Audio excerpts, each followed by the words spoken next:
नमस्कार महाराष्ट्रातील माझ्या सर्व अभियोग्यताधारक बंधू आणि भगिनींनो, सर्वांना श्री स्वामी समर्थ. पवित्र पोर्टल शिक्षक भरती 2025-26 टेट परीक्षा 3 आणि या टेट परीक्षेच्या माध्यमातून प्रेफरन्स देण्याची सगळ्यात महत्त्वाची प्रक्रिया आपल्याला पार पाडायची आहे.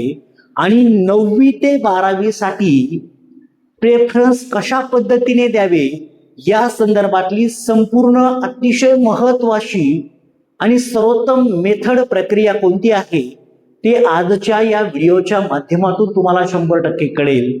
मी तुम्हाला एक सांगू इच्छितो, हा व्हिडिओ तुम्ही एकदा जरी पाहिला तरीही तुम्ही स्वतः त्या ठिकाणी प्रेफरन्स कसे द्यायचे, जाहिरात पाहून कशा पद्धतीने आपण सिक्वेन्स लावायच्या आणि कुठे कुठे आपल्याला प्रेफरन्स द्यायचे, या सगळ्या गोष्टी तुम्हाला कोणाचीच गरज न पडता स्वतः डिसिजन करता येईल याची मी 100% खात्री देतो. या ठिकाणी अनेक गोष्टी तुम्हाला पाहायला मिळतील की नक्की हा प्रेफरन्स देतानाच्या स्टेप कोणत्या वापरायच्या, कोणत्या गोष्टींचा विचार करायचा, विदाऊट इंटरव्ह्यूला कशा पद्धतीने तुम्ही सामोरं जायचं आणि विथ इंटरव्ह्यूची तयारी करत असताना कोणकोणत्या गोष्टी विचारात घेऊन तुम्हाला प्रेफरन्स द्यायला पाहिजे. एकंदरीत आपण जर विचार केला तर वेगवेगळे फॅक्टर आपल्या समोर आहेत. हे संपूर्ण फॅक्टर या व्हिडिओच्या माध्यमातून आपण समजून घेऊया. दुसरी महत्वाची गोष्ट, तुमची कोणत्याही प्रकारची अडचण असेल, तुमचे काही प्रश्न असतील तर बिनधास्त व्हिडिओच्या कमेंट बॉक्समध्ये बिनधास्त करा. मला शक्य तेवढे रिप्लाय द्यायचा मी प्रयत्न करत असतो, हे तुम्हा सर्वांना माहीत असेल. विनंती एवढीच असेल की व्हिडिओला प्लीज लाईक करत जा. नवीन असाल तर आपल्या चॅनेलला सबस्क्राईब करा आणि सबस्क्राईबच्या शेजारीच तुम्हाला माहित असेल की हाईपचं बटन आहे. हाईप करा व्हिडिओ, जेवढं शक्य आहे तेवढं पाठवा इतरांना, जाऊ द्या, पोचू द्या सर्वांपर्यंत. कारण की खूप मेहनत आपण सर्व करतोय आणि त्या मेहनतीचं फळ 100% तुम्हाला मिळेल याची खात्री मी तुम्हाला देतो. आता मेन मुद्द्याकडे येऊया की आपला जो महत्वाचा मुद्दा आहे, इयत्ता 9वी ते 12वीच्या अभियोग्यताधारकांनी प्रेफरन्सची मेथड कशी वापरायची जेणेकरून तुम्हाला त्या ठिकाणी इंटरव्ह्यू फेस करता आला पाहिजे. 100% तुम्हाला तो इंटरव्ह्यू देता येईल. ही प्रक्रिया अतिशय सोपी आहे, घाबरून जाऊ नका. प्रेफरन्स देण्याची प्रक्रिया खूप खूप सोपी आहे. मी पुन्हा पुन्हा तुमच्या समोर हे विषय मांडत असतो. त्याचं कारण काय की तुमच्यामध्ये त्या ठिकाणी गोंधळलेली अवस्था असेल तर ती 100% बाहेर येईल. तुम्ही स्वतः विचार करणार की काय करायला पाहिजे. आता एक लक्षात घ्या, इथे आपण विचार केला तर 9 ते 10चा गट आहे, 11वी ते 12वीचा गट आहे. 9 ते 12 म्हटलं की 9वी 10वीचा एक गट असतो आणि 11वी 12वीचा एक गट असतो. यदा कदाचित तुम्ही जो व्हिडिओ पाहणारे सर्व जे आता माझे अभियोग्यताधारक असतील, मॅक्झिमम हे 9 ते 12ला असतील, पण काही अभियोग्यताधारक फक्त 9 आणि 10च्या वर्गाला असतील. आणि माझे कॉमर्सचे जे बांधव आहेत ज्यांना 9 ते 10ला संधी नाही पण ते 11वी 12वीला आहेत, ते फक्त 11वी आणि 12वी साठी असतील, त्यांच्यासाठी देखील हा व्हिडिओ महत्वाचा आहे. इथे आपण पाहूया की विथ इंटरव्ह्यूची प्रक्रिया आणि विदाऊट इंटरव्ह्यूची प्रक्रिया. इथे आता विदाऊट इंटरव्ह्यूचा विचार करताना प्रेफरन्स कसे द्यायचे असतात ते पहिलं आपण समजून घेऊया. आता महाराष्ट्रातील माझ्या सर्व बांधवांना माझी विनंती असेल, तुम्ही 9 ते 12चा विचार करत असताना, तुम्हाला विदाऊट इंटरव्ह्यूचे प्रेफरन्स पाहत असताना नेहमी लक्षात ठेवायचंय की 9 ते 12ला म्हणजे आपण इथे जर विचार केला, या 9 ते 12ला मॅक्झिमम सांगतो तुम्हाला, मॅक्झिमम इथे मी ऑलरेडी दिलंय तुमच्या समोर, मॅक्झिमम 20+ फक्त आणि फक्त 20+ विदाऊट इंटरव्ह्यूच्या संस्था किंवा त्या ठिकाणी शाळा असतात. जास्त त्या ठिकाणी संस्था शाळा नसतात.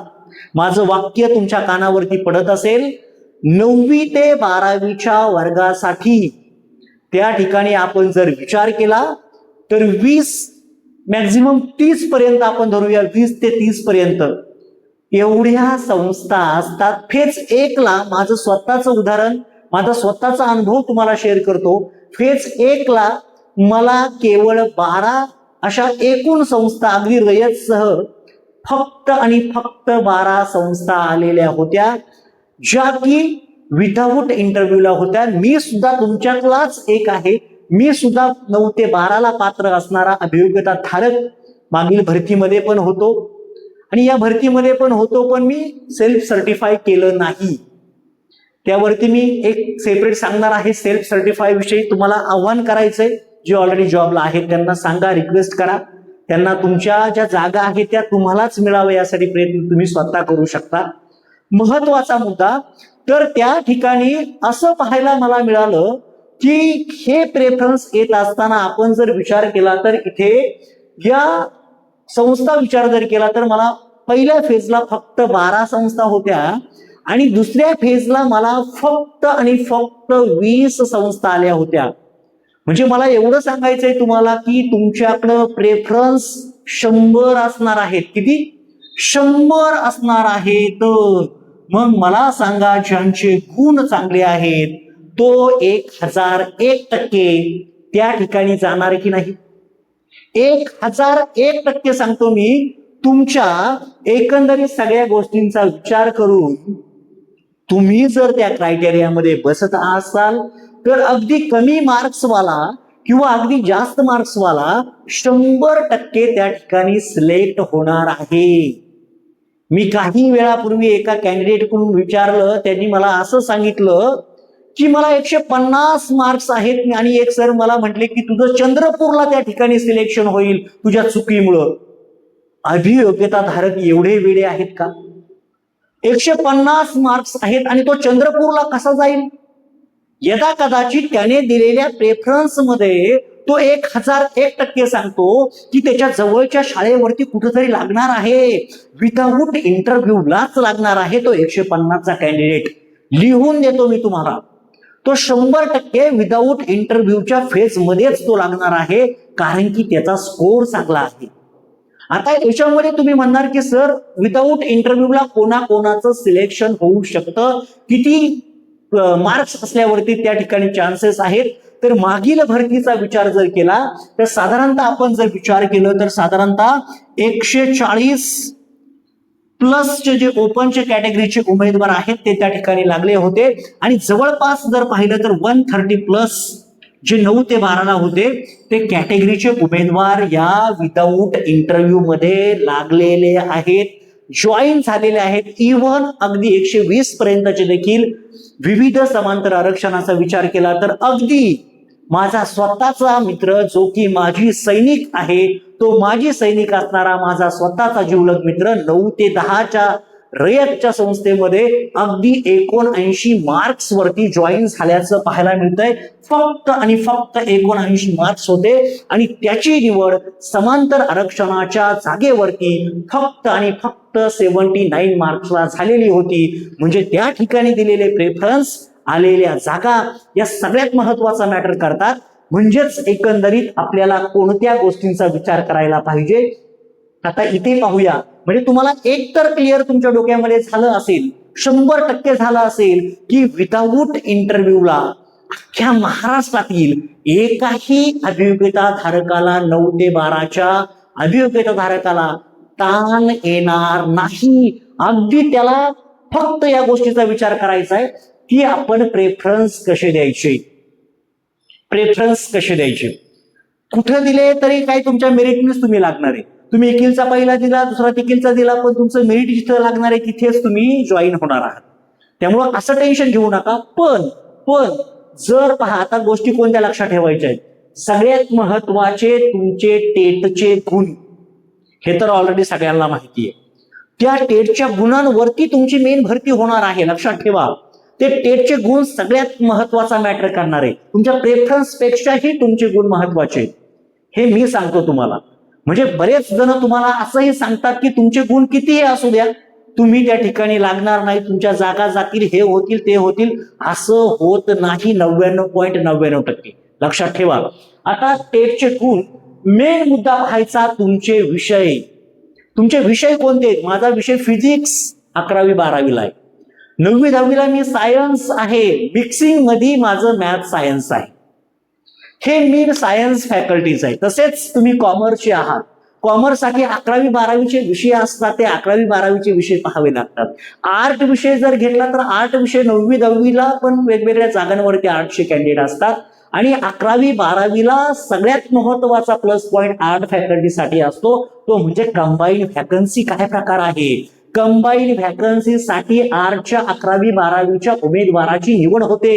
एकाच शाळेमध्ये समजा वेगवेगळ्या विषयांच्या जागा रिक्त असतील आणि तिथे जर ती जागा पूर्ण वेळ बसत नसेल तर 2 विषयांचं कॉम्बिनेशन केलं जातं आणि त्या क्वालिफिकेशनला साजेसा असणारा उमेदवार त्या ठिकाणी निवडला जातो. म्हणजे सगळ्यात महत्वाचं तुमचे गुण तुम्हाला लक्षात घ्यायचे.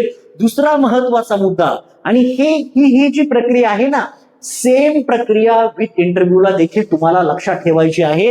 विथ इंटरव्ह्यूच्या प्रक्रियेत आपण दोन्ही प्रक्रिया समजून घेऊया. दुसरा जो महत्वाचा भाग आहे तो म्हणजेच विथ इंटरव्ह्यूची जी प्रक्रिया आहे, इथे सुद्धा तुम्हाला दोन्ही ठिकाणी सांगतोय मी तुम्हाला, हा मुद्दा खूप महत्वाचा आहे. हा मुद्दा तुम्हाला समजून घ्यायचा आहे. ही प्रक्रिया समजून घ्यायची आहे. टेटचे गुण विचारात घ्या, तुमचा विषय तुम्ही ठरवा. मी सर्टिफाय केलेल्या, तुम्ही सेल्फ सर्टिफाय केलेलं असेल, सेल्फ सर्टिफाय करताना तुमच्या क्वालिफिकेशन नुसार तुम्हाला कोणता विषय तुमचा आहे, तुम्हाला कोणता विषय येणार आहे, हे एकदा सर्वांनी पाहून घ्या. त्यासाठीचा आवश्यक व्हिडिओ देखील मी आपल्या चॅनेलवरती उपलब्ध करून दिलाय. कोणत्या क्वालिफिकेशनला कोणता विषय तुम्हाला अलॉटेड होणार आहे ते ऑलरेडी तुम्हाला 99% विद्यार्थ्यांना माहीतच असेल. आता मेन म्हणजे सगळ्यात महत्वाचा बिग फॅक्टर जो असणार आहे तो म्हणजे जागा. आता तुम्ही प्रेफरन्स देताना प्रेफरन्स कसे द्यायचे आहेत, विथ इंटरव्ह्यूची सगळ्यात महत्वाची प्रक्रिया, पण विथ आणि विदाऊटला हाच क्रायटेरिया वापरायचा आहे तुम्हाला, एवढं लक्षात ठेवा. विथ इंटरव्ह्यू मध्ये अजून प्लस काय करायचे ते पण पुढे मी सांगणार आहे. इथे फक्त लक्षात ठेवा जागा किती आहेत. आता जो ओपनचा कॅन्डिडेट आहे, ओपनच्या कॅन्डिडेटला फक्त आपल्या विषयाच्या ओपनच्या जागा महाराष्ट्रामध्ये कोठे कोठे आहे हे तुम्हाला आलेल्या जाहिरातीमध्ये पाहायचंय. एक्झाम्पल म्हणजेच ही माझी जाहिरात आहे. सगळ्यात महत्वाचं तुमचे प्रेफरन्स तुम्ही डाउनलोड व्यवस्थितपणे करून घ्या. आता माझी ही जाहिरात ऑलरेडी मी तुम्हाला एकदा दाखवली होती. ही माझी जाहिरात आहे आणि या जाहिरातीमध्ये जर पाहिलं पहा 2022 ची डेट असेल आणि या जवळपास जर पाहिलं तर 250 संस्था त्या ठिकाणी मला आलेल्या होत्या. 250 संस्था. इथे तुम्हाला विथ इंटरव्ह्यूच्या पार्टमध्ये मी सांगणार आहे किती संस्था तुम्हाला अलॉट होऊ शकतात. तर तुम्हाला त्या ठिकाणी 200+ संस्था ह्या विथ इंटरव्ह्यूला देखील येऊ शकतात. आता इथे काय पाहायचंय तुम्हाला, सगळ्यात बिग फॅक्टर म्हणजे तुमच्या जागा किती आहेत. तुम्ही जर ओपन कॅटेगरीचे आहात तर ओपनच्या जागा माझ्या विषयाला अगदी कोठे कोठे किती किती आहे हे प्रेफरन्स नुसार तुम्हाला जागा चेक करायच्या असतात. जागा पाहून घ्या कोणत्या शाळेमध्ये ओपनला जागा आहे आणि किती जागा आहेत हे सगळ्यात आधी पाहून घ्यायचं. आता पुढचा महत्वाचा भाग, जे उमेदवार ओपन आणि समांतर आरक्षणामध्ये सुद्धा मोडू शकतात, बरोबर, किंवा कॅटेगरी आहे आणि हे कॅटेगरीचे जे उमेदवार आहेत. आता आपण पुढचा फॅक्टर घेतला कॅटेगरीचे उमेदवार. तर कॅटेगरीच्या उमेदवारांनी काय करायचंय, ओपनच्या जागा पहा बरं का, काय पाहायचंय, ओपनच्या जागा आपल्या कॅटेगरीच्या जागा ह्या कोठे कोठे आहेत दोघांची टोटल करायची. दोघांची काय करायची, टोटल करायची आणि कुठे कुठे किती जागा आहेत पहा. तुम्हाला मी आधीच सांगतो, प्रेफरन्स जनरेट झाल्यावरती साधारणतः एक 5 ते 8 दिवसांचा कालावधी तुम्हाला त्या ठिकाणी जाहिराती नोंदवण्यासाठी असेल, लॉक करायला असतील प्रेफरन्स तुम्हाला.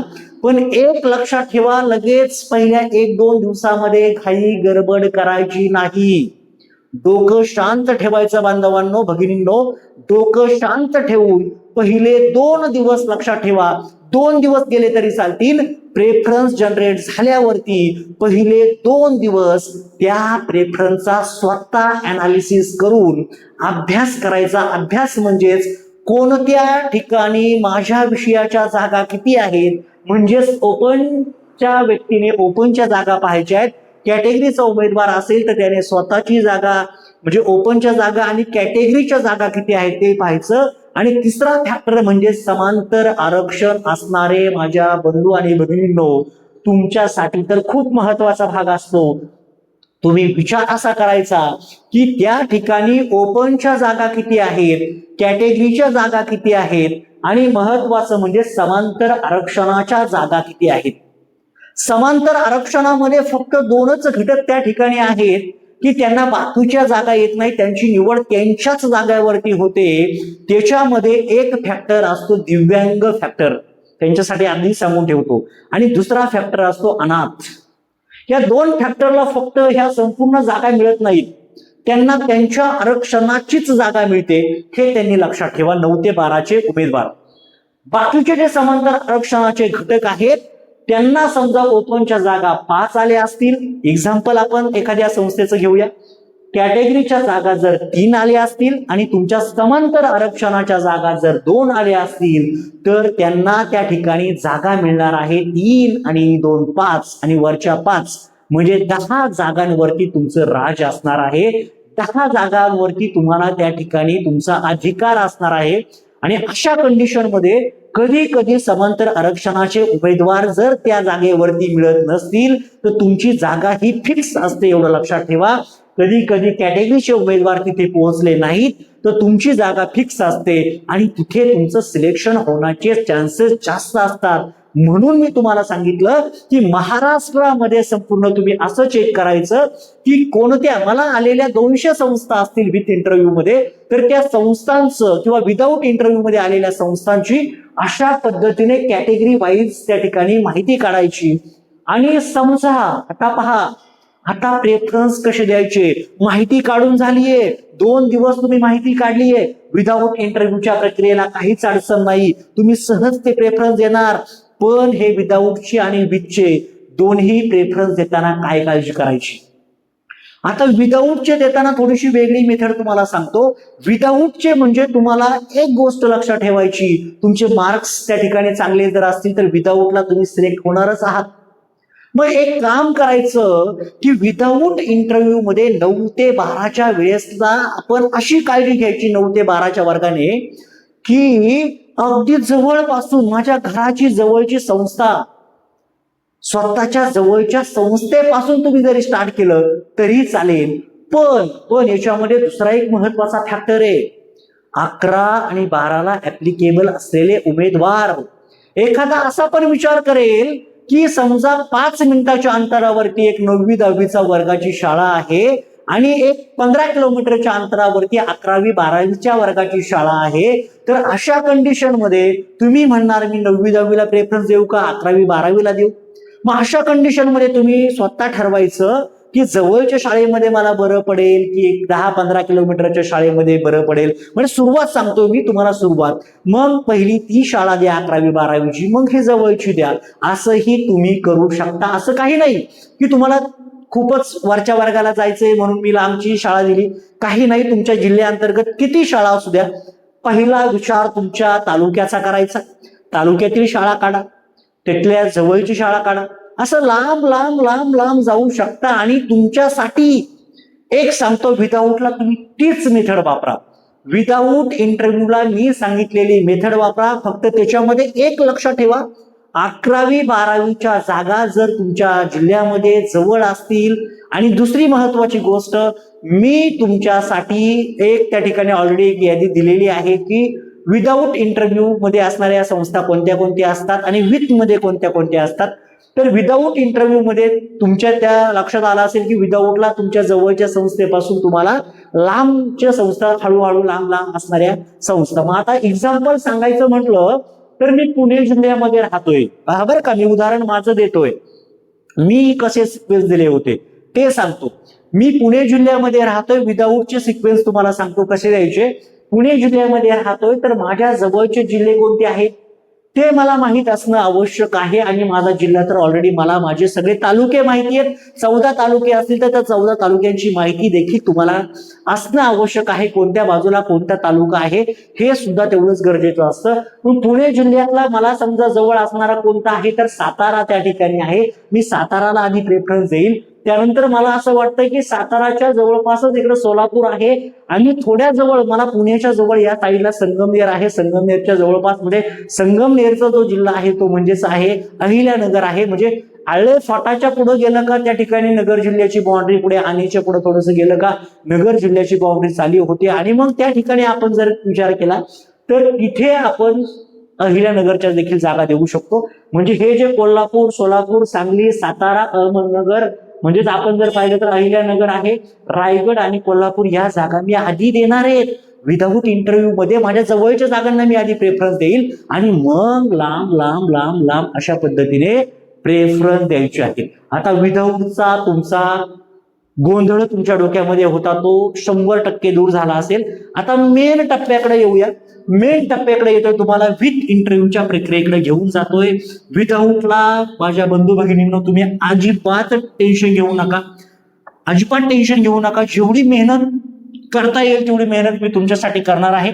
आता मेन मुद्द्याकडे येतोय मी. विथ इंटरव्ह्यूची संपूर्ण प्रक्रिया कशा पद्धतीने असणार आहे आणि या विथ इंटरव्ह्यू मध्ये तुम्हाला त्या ठिकाणी सक्सेस कसं मिळवायचंय हे सुद्धा मी तुम्हाला या व्हिडिओच्या माध्यमातून प्रेफरन्स कसे द्यायचे ते थोडक्यात सांगतो. सेम या सर्व गोष्टींचा अभ्यास करायचा जसा तुम्ही विदाऊट इंटरव्ह्यूला अभ्यास केला होता. काय करायचंय, तुमचे गुण, तुमचा विषय, तुमच्या जागा, परत त्याची जाहिरात वेगळी असते.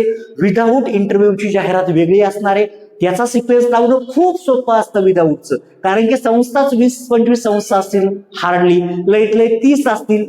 100 तुम्हाला द्यायला असतात, तुम्हाला द्यायला अटेंड त्यांना प्रेफरन्स द्यायला फक्त 9 ते 12ला हार्डली 30 एक असतात. विदाऊटला जास्त संस्था येत नाहीत, जास्त येत नाहीत. 1 ते 8ला जास्त विदाऊटचे असतात, 9 ते 12ला जास्त विथचे असतात. एवढं लक्षात ठेवा.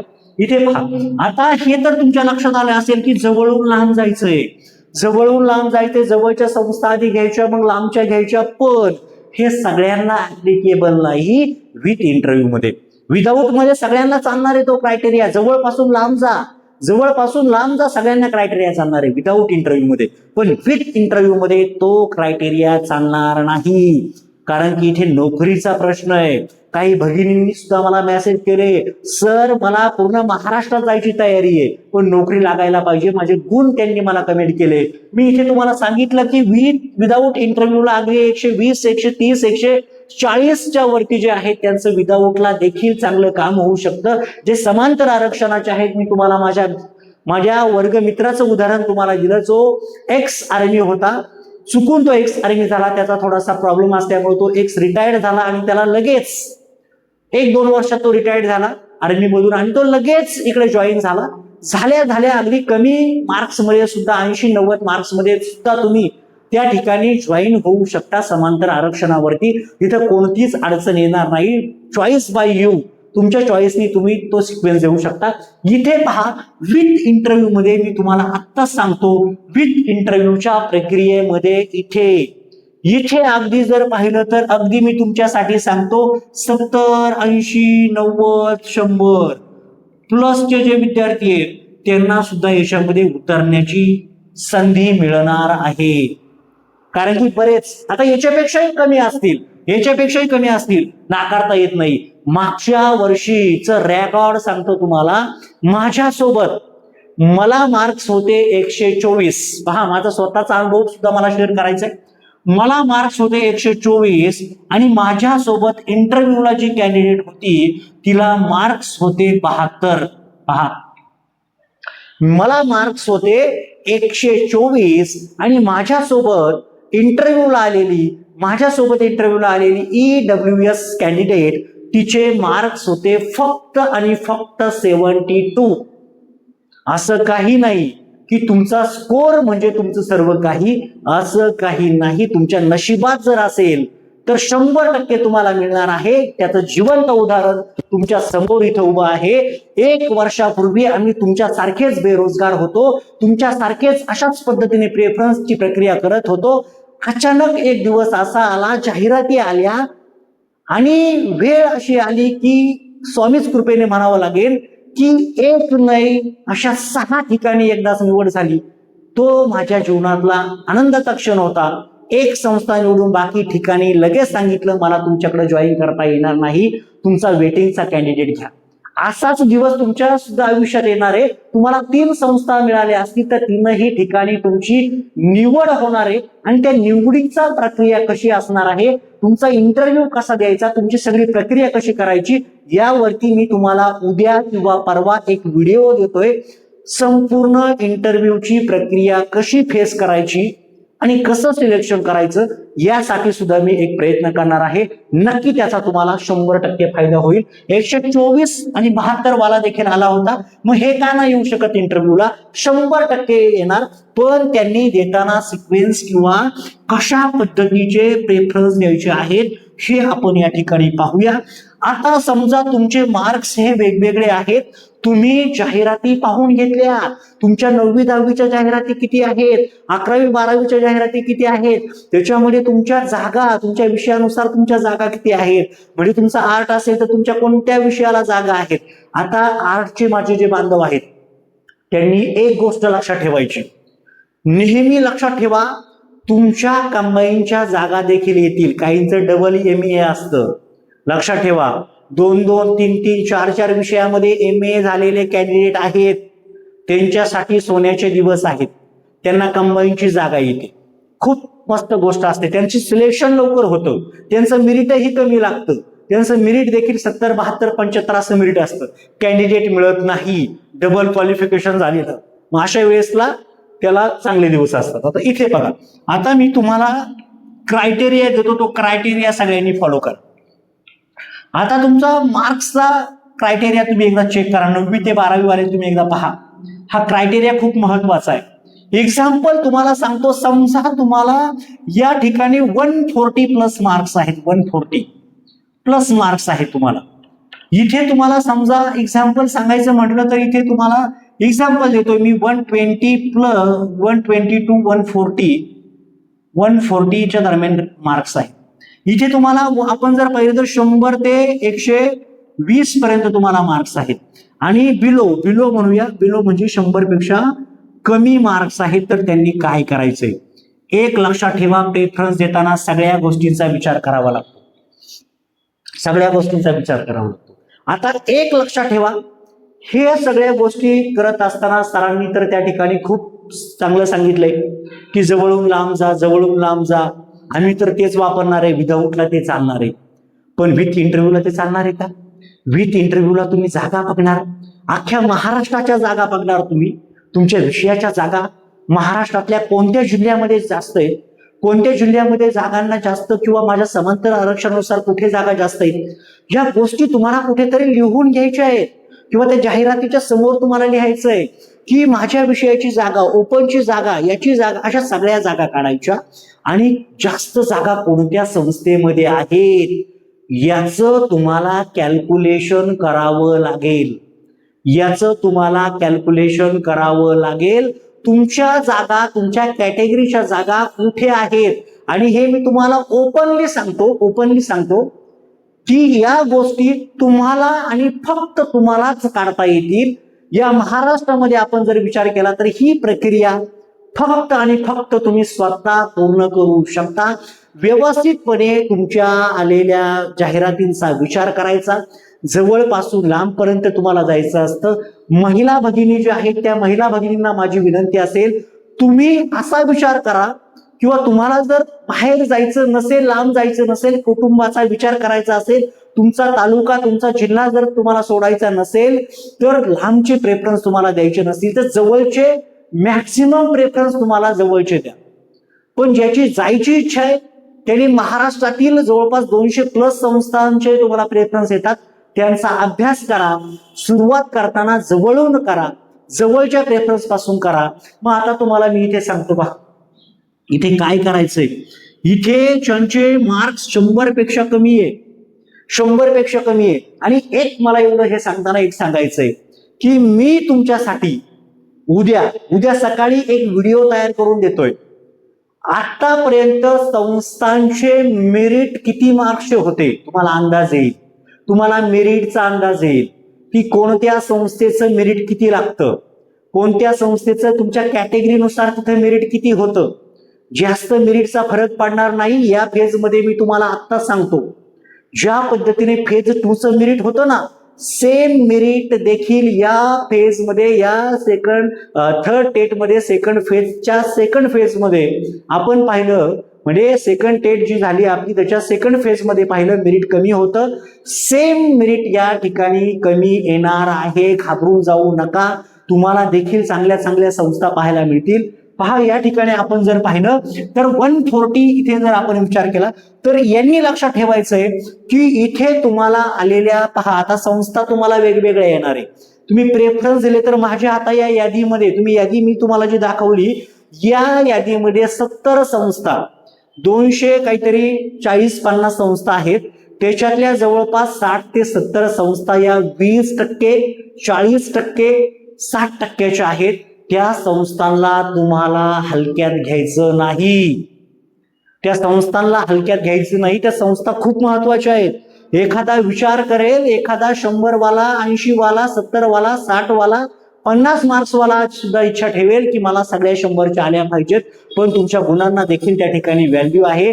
तुम्ही अगदी मोठी मोठी स्वप्न पाहणार आहात, माहितीये मला. तुमची इच्छा असेल की मी 20% मध्ये का जाऊ. पण माझ्या बांधवांनो, माझ्या भगिनींनो, एक गोष्ट कायम लक्षात ठेवा, प्रक्रियेमध्ये या. तुम्ही प्रक्रियेमध्ये उतरा. तुम्ही त्या प्रक्रियेमध्ये उतरणं खूप महत्वाचं आहे.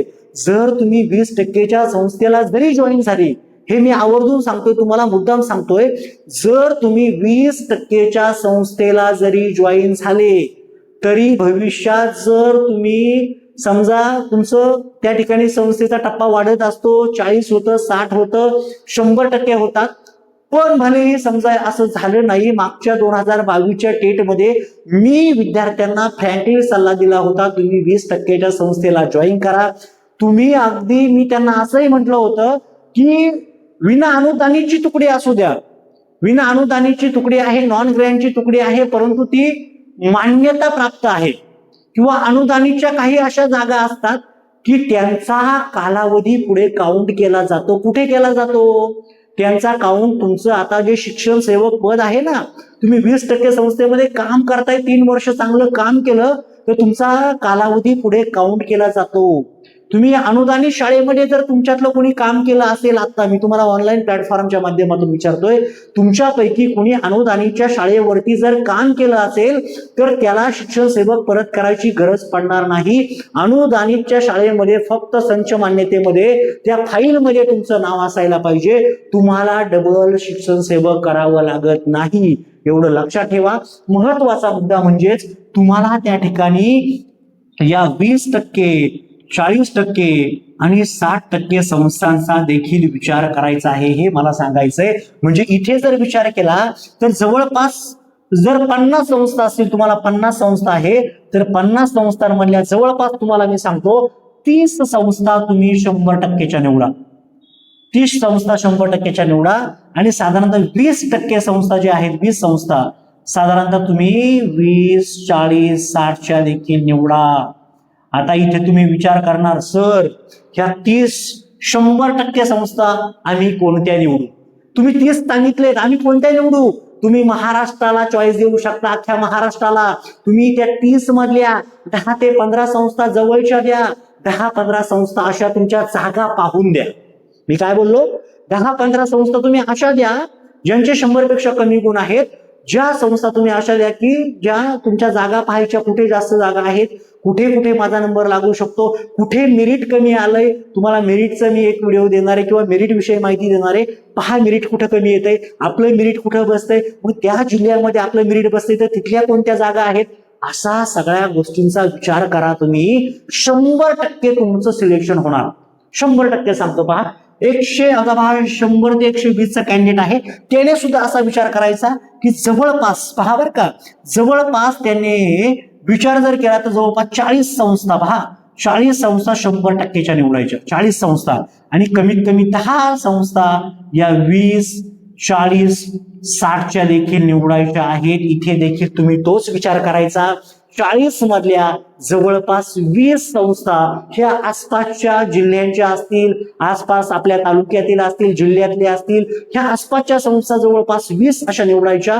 त्याच्यामध्ये तुम्ही असाही गट करू शकता की 9 ते 12च्या कोणते आहे, 11-12ची कोणती जवळ पडेल. मग तुम्ही असं काही नाही की तुम्ही पहिले सगळ्या 11वी-12वीच्याच द्या, 9वी-10वीच्याच आधी द्या, असं काही नाही. तिथे चॉईस बाय यू, तुम्हाला चॉईस आहे. तुम्ही काय करायचं, काही संस्था 11वी-12वीच्या द्यायच्या, आधीमध्ये 9वी-10वीच्या पण टाकायच्या, काही संस्था 11वी-12वीच्या द्यायच्या, काही 9वी-10वीच्या पण टाकायच्या. कॉम्बिनेशन मध्ये चालायचं. जरी 3 आल्या, 3 मध्ये 2 11वी-12वीचे आले, 1 9वी-10वीचे आली, ओके. भले 2 9वी-10वीचे आले, 1 11वी-12वीचे आली तरी ओके, काही हरकत नाहीये. तुम्ही प्रेफरन्स द्यायचा प्रयत्न करा. मग इथे लक्षात ठेवा की तुम्ही 40 संस्था तुमच्या ज्या 50 आहेत, म्हणजे तुम्हाला इथं विथ इंटरव्ह्यूला किती प्रेफरन्स द्यायचे, 50 द्यायचे, तर 40 जवळपास प्रेफरन्स तुम्ही 100% निवडायचा प्रयत्न करा. 40 प्रेफरन्स तुम्ही 100% निवडायचा प्रयत्न करा. जवळच्या काही शाळा असतील, कॉलेज असतील, ती पहा. आणि तुम्हाला मी ज्या वरच्या ज्या आहेत 30 किंवा 10 शाळा ज्या असतील, तो रिस्क फॅक्टर घ्यायचा. रिस्क फॅक्टर म्हणजे कोणता, लांबचा. या सर्व गोष्टी पाहत असताना मी तुम्हाला कालच एक व्हिडिओ दिलाय. विथ इंटरव्ह्यू मध्ये फक्त आणि फक्त क्वालिटीला घेणाऱ्या संस्था कोणत्या आहेत, त्या संस्था डोळ्यासमोर ठेवायच्या आणि त्यांना देखील चॉईस पहिल्या तुमच्या टॉप मध्ये द्यायचा. ज्या संस्था तुम्हाला विथ इंटरव्ह्यू मध्ये अगदी क्वालिटीला प्राधान्य देतात, त्या संस्थांना तुम्हाला प्रेफरन्स चांगले द्या, बिंदास द्या. मी माझं स्वतःचं उदाहरण मी तुम्हाला शेअर केलं. माझा जिल्हा हा कोणता आहे, तर पुणे जिल्हा आहे.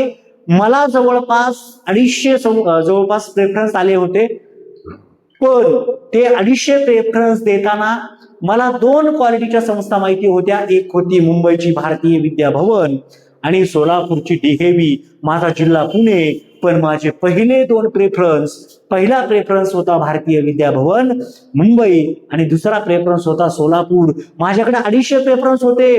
पुणे जिल्ह्यातले 50+ प्रेफरन्स होते, पण मी दिले का आधी, ते नाही दिले. मी पहिला विचार कोणता केला, फेज 2 ला देखील मी तेच केलं. माझ्याकडे फेज 2 चे जवळपास मी दिलेल्या पहिल्या 26 प्रेफरन्स मधल्या जागा आल्या. तुमच्याकडे 50 आहे. मी पहिल्या 26 प्रेफरन्स मधल्या माझ्या 10 जागा होत्या. तुम्हाला 3च जागा चॉईस करायच्या आहेत आणि 50 मधल्या त्या 3 जागा तुम्हाला 100% येतील. सांगायचं एवढंच की तिथे मी क्वालिटीचा विचार केला. मी तुमच्यासारखाच गोरगरीब असल्यामुळं मी असा विचार करू शकत नाही की मला देवघेव करता येणार नाही. मग कमीत कमी अशा संस्था मला माहिती पाहिजे की त्या संस्थेला गेल्यावरती माझी क्वालिटी पाहायला जाईल आणि त्या क्वालिटीवरती ते माझं सिलेक्शन करतील. प्रोसेस खूप चांगली झाली, सगळं झालं. कधी कधी पहा, लक्षात ठेवा, तुमच्या कॅटेगरीला जागा कमी असतात. मी ओपन कॅटेगरीमध्ये होतो, भारतीय विद्या भवन मध्ये मी गेलो. इंटरव्ह्यू एकदम टफ झाला, मस्त झाला. टफ म्हणजे खूप त्यांनी मस्त इंटरव्ह्यू घेतला. मी उत्तरं सुद्धा सगळी दिली, सगळं झालं. मला 100% गॅरंटी होती की माझी निवड भारतीय विद्या भवन या कॉलेजमध्ये होणार. झालं काय की मी ओपन कॅटेगरीमध्ये होतो आणि माझ्यासोबत ओपनच्या जागा असणारे जर्मनची माणसं होती, फ्रेंच ज्या महिला होत्या आणि त्या ओपन कॅटेगरीच्याच होत्या. आता झालं काय, ओपनच्या जागा 3 होत्या, त्या 3 मध्ये हे बाहेरच्या उमेदवारांच्या जागा भरल्या गेल्या आणि मला त्या जागेवरून बाहेर पडावं लागलं, ओपनच्या जागेवरून बाहेर पडावं लागलं. त्याच कॉलेजमध्ये माझाच मित्र, ज्याला माझ्यापेक्षाही कमी मार्क्स होते, त्याचं सिलेक्शन EWS कॅटेगरीमधून झालं. त्याचा परफॉर्मन्स त्याने चांगला दिला. त्याच पद्धतीने त्याच्या कॅटेगरीचे उमेदवार जर पाहिले तर त्या ठिकाणी म्हणावेसे उमेदवार उपलब्ध झाले नाहीत. उमेदवार जास्त कॉम्पिटिशन नसल्यामुळे सहज त्या ठिकाणी निवड होऊन गेली. पहा, हा किती महत्वाचा प्लस पॉइंट आहे. अशी गोष्ट तुमच्या बाबतीतही होऊ शकते. त्यामुळं तुम्हाला सांगितलंय, जागा पहा. मग लक्षात ठेवायचंय, अशा पद्धतीने तुम्ही देऊ शकता.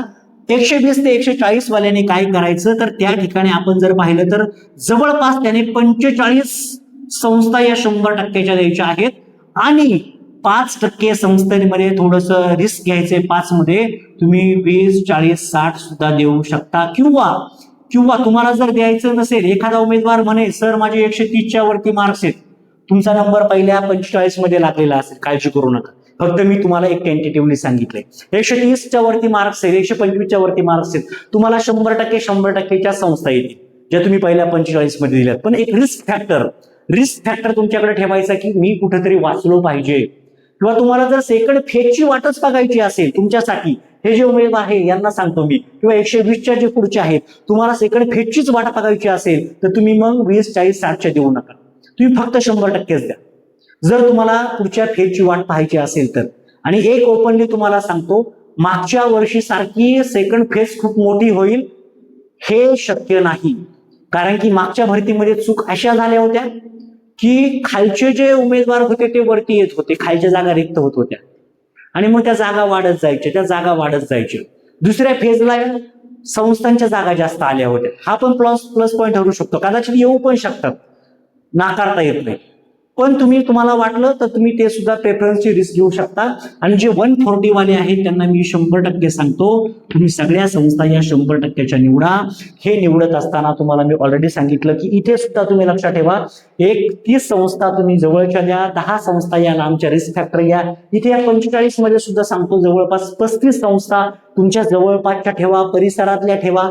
एक 10 संस्था तुम्ही महाराष्ट्रातील कोणत्याही कानाकोपऱ्यात तुमची जायची तयारी असेल तर त्या संस्थांच्या जागा पाहून, तुमचं समांतर आरक्षण पाहून त्या सगळं ठरवा, तुम्ही त्याचा सिक्वेन्स लावा आणि मग ते प्रेफरन्स द्या. इथे सुद्धा 140 प्लस जे कॅन्डिडेट आहे त्यांनी काय करायचंय, 100%च्या संस्था तुम्ही द्या सर्व, पण त्यामध्ये देताना 50 संस्थांमधल्या जवळपास 40 संस्था या तुमच्या जवळपासच्याच असतील याचा विचार करा. मी फ्रँकली सांगतो, तुमचा नंबर लागून जाणार आहे, काळजी करू नका. तुम्हाला काही जणांनी सांगितलं असेल 150 वाला चंद्रपूरला जाईल, हे चुकीचंच ते सांगतायत. त्या मागचा उद्देश त्यांचा काय आहे ते त्यांना त्यांचं माहिती. पण एक सांगतो तुम्हाला, 140 प्लस तुमचे गुण आहेत, तुम्ही पहिल्या निवडलेल्या 45, 40, 45 संस्थेमध्येच तुमचा नंबर लागलेला असेल, हा माझा तुम्हाला शब्द आहे. हे होणार म्हणजे होणार. आणि उरलेले जे आहेत लक्षात ठेवा, म्हणजे उरलेले जे काही तुम्हाला मी सांगितलं 5-1 संस्था ज्या संस्थेमध्ये जागा जास्त आहेत, म्हणजे मी माझ्या ज्या पहिल्या जवळच्या संस्था आहेत त्या मी 100% देईल. 140 प्लस स्कोरवाले जे आहेत त्यांच्यासाठी सांगतो. आणि 5 ज्या संस्था मी तुम्हाला सांगितल्या, 45 संस्था जवळपासच्या द्या आणि 5 ज्या संस्था आहेत ज्या मग जिथे तुमच्या जागा जास्त आहेत, ज्या क्वालिटीला घेतात संस्था, त्यांना आधी प्रेफरन्स द्या. मी आधीच सांगतो तुम्हाला, ज्या संस्था क्वालिटीला घेतात, मी ज्या वेळेसला इंटरव्ह्यूला गेलो, तुमच्या माहितीसाठी सांगतो, तुमच्या माहितीसाठी हे सिक्रेट टिप सांगतो, पुढे सांगणारच आहे तुम्हाला मी एक व्हिडिओ दिल्यावरती. मी विद्याभवनच्या इंटरव्ह्यूला गेलो एका फेजमध्ये, म्हणजे एका फेजला मी काय केलं होतं, DHVचं नाव वरती होतं, दुसऱ्या फेजला काय केलं, ते नाव वरती घेतलं. याचं कारण सांगतो तुम्हाला. मी पहिल्या फेजला गेलो, DHVचं नाव वरती होतं, भारतीय विद्याभवनचं नाव 2 नंबरला होतं. मी इंटरव्ह्यूला गेलो, त्यांनी मला असा प्रश्न विचारला की आमच्या संस्थेचं नाव तुम्ही 2 नंबरला का दिलं, आमच्या संस्थेचं नाव तुम्ही 1 नंबरला का दिलं नाही, कारण की ती क्वालिटीला घेणारी संस्था होती. मग मी असं त्यांना म्हटलं, सर मला या संस्थेमध्ये विषयी जास्त काही माहिती नव्हती, त्यामुळं मला असं वाटलं की मी माझी चॉईस म्हटलं, माझ्या जिल्ह्यामध्ये जी एक संस्था आहे तिला पहिली चॉईस दिली आणि नंतर इथे दिली. ओके म्हटले, काही प्रॉब्लेम नाहीये, म्हणजे अशी अडचण येत नाही काही. पण त्यांचं सुद्धा एक आपल्याबद्दलचं, काही संस्था अशा क्वालिटीच्या असतात त्यांना जरा टॉपला प्राधान्य द्या. ज्या फुकट घेणारे आहेत त्यांनाही बरं वाटतं की टॉप 10 मध्ये आपल्या शाळेचं नाव, आपल्या संस्थेचं नाव याने कुठंतरी दिलंय, याचं सिलेक्शन करायला पाहिजे. त्यांना माझं सगळं परफॉर्मन्स सगळा आवडला. पण तुम्हाला मगाशी सांगितलं मॅटर काय झाला, माझी जागा जी होती ओपनची, मी खूप आनंदात होतो. इंटरव्ह्यू दिल्यावरती मी घरी आलो, एवढा हॅपी होतो, माझं सिलेक्शन होणार आहे. मी वाट पाहत होतो, वाट पाहिली अगदी. मी त्यांना पुन्हा फोन केला, माझं सिलेक्शनचं काय झालं, पण ते म्हटले की ओपनच्या कॅटेगरीमध्ये म्हटले ते अशी जागा होती, ती आम्हाला घ्यावीच लागली, कारण की दुसरा उमेदवार नव्हताच कॅटेगरीचा, तो ओपनचाच कॅटेगरीचा उमेदवार त्या ठिकाणी, कॅटेगरीचा उमेदवार त्या विषयाचा आलाच नाही, आम्हाला ओपनचाच कॅन्डिडेट घ्यावा लागला, म्हणून तुमचं त्या ठिकाणी ओपन मधून निवड होत नाही असं त्यांनी सांगितलं. खूप वाईट वाटलं. पण दुसऱ्या फेजला परत ते सोन्याचे दिवस पुन्हा आले. असेच सोन्याचे दिवस तुमच्या सुद्धा नशिबात येणार आहेत. 100% तुमचं नशीब त्या ठिकाणी चांगल्या पद्धतीने मी सांगतो फुलून येईल अशी मला गॅरंटी आहे. तर अशा पद्धतीचे प्रेफरन्स तुम्ही माझ्या बांधवांनो द्या. मी तुम्हाला मुद्दाम या ठिकाणी पुन्हा आठवण करून देतोय की प्रेफरन्स देण्याची प्रक्रिया माझ्या बंधू भगिनींनो खूप खूप सोपी आहे. तुम्ही एवढेही पार अगदी तुम्हाला वेडे समजलं जाते, काही लोक तुम्हाला वेडे समजतात. मला वाईट वाटतं तुम्हाला कोणी असं वेगळं आगळं बोलल्यावरती, कारण की जिथे एवढे मार्क्स असताना तुम्ही चुकीचे का ठरू शकता असाही मोठा प्रश्न तयार होतो, परंतु त्या गोष्टीकडे थोडंसं निग्लेक्ट करायला पाहिजे. इथे आपण स्वतः त्या ठिकाणी कॅपेबल आहोत, कॅपॅसिटी आपल्यामध्ये असते, तिथे घाबरून जायची गरज नसते. काही गोष्टी ज्या बारीक बारीक गोष्टी आहेत, या सर्व गोष्टींचा कुठेतरी पॅटर्न लक्षात ठेवून तुम्ही बिनधास्त प्रेफरन्स द्या. मी तुमच्या सोबत आहे. ज्या वेळेसला प्रेफरन्सची प्रक्रिया असते, जेवढं शक्य आहे तेवढं मी तुम्हाला मदत नक्कीच करणार आहे. तर अशा पद्धतीने मी तुम्हाला प्रेफरन्स विषयी जेवढं मला सांगायचं होतं त्या सगळ्या गोष्टी मी जवळपास क्लिअर केलाय. आणि एक गोष्ट तुम्हाला सांगतो की या सर्व गोष्टी करताना मी स्वतः मेहनत घेत असतो, ऑथेंटिक माहिती गोळा करत असतो, त्यावरती मी स्वतः विचारमंथन करत असतो आणि तुम्हाला काय द्यायचंय, काय महत्वाचं सांगायचंय, माझा स्वतःचा अनुभव असतो. या सगळ्या गोष्टी मी विचारपूर्वक देत असतो. नुसतंच येऊन बाता फेकायच्या हे मला आवडत नाही आणि तुमच्याकडून मला रिझल्ट हवा आहे, हाच माझा उद्देश असतो. त्यामुळं सगळ्यांचं काम या भरतीमधून व्हावं अशी मी तुम्हाला विनंती करतो. आणि पुन्हा एकदा माझी विनंती असेल, प्लीज आपल्या व्हिडिओला लाईक करा, नवीन असाल तर आपल्या चॅनेलला सबस्क्राईब नक्की करा, शेजारी असणाऱ्या बेल आयकॉनवरती क्लिक करा आणि त्या व्हिडिओच्या खाली एक हाईप म्हणून एक येतं. हाईप म्हणजे पॉइंट द्यायचे असतात. पॉइंट दिले म्हणजे तो व्हिडिओ थोडासा पुढे जातो. तर नक्कीच सगळ्यांनी हाईप करा आणि व्हिडिओला पाठवा पुढे. सगळ्यांना खूप खूप अशा शुभेच्छा. Thank you so much. All the best.